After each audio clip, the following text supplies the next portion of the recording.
सिंधी बोली में कुछ फ़िक्रा होंदा आहिनि, असीं उन्हनि खे अंग्रेज़ी में बयानु कंदासीं।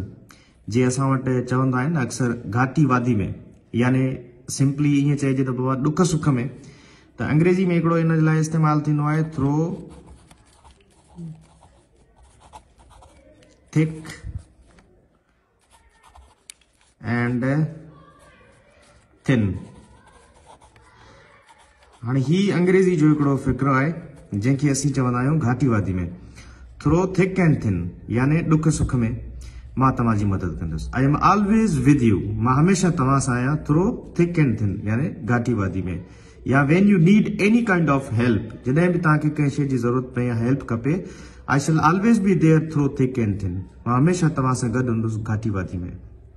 उन खां पोइ वरी असां वटि हिकिड़ो वर्ड आहे, ॿ लफ़्ज़ आहे त फ़ाइदा ऐं नुक़सान। असां सिंधी में चवंदा आहियूं बाबा हर शइ जा फ़ाइदा ऐं नुक़सान थींदा आहिनि, त अंग्रेज़ी में इन्हनि खे चइबो आहे प्रोज एंड कॉन्स।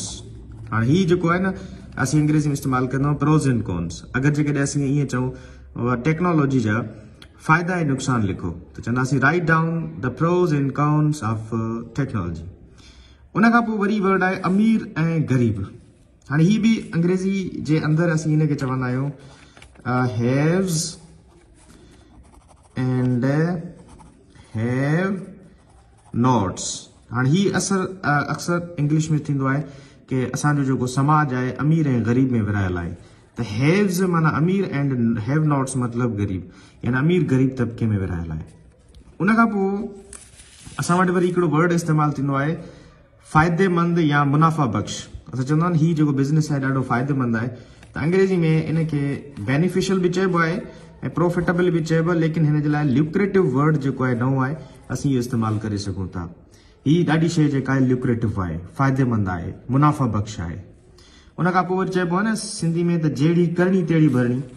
अंग्रेज़ी में अक्सर असीं सिंधी में चवंदा आहियूं उहा जहिड़ो कंदे ओड़ो ई तव्हांखे लहिणो पवंदो।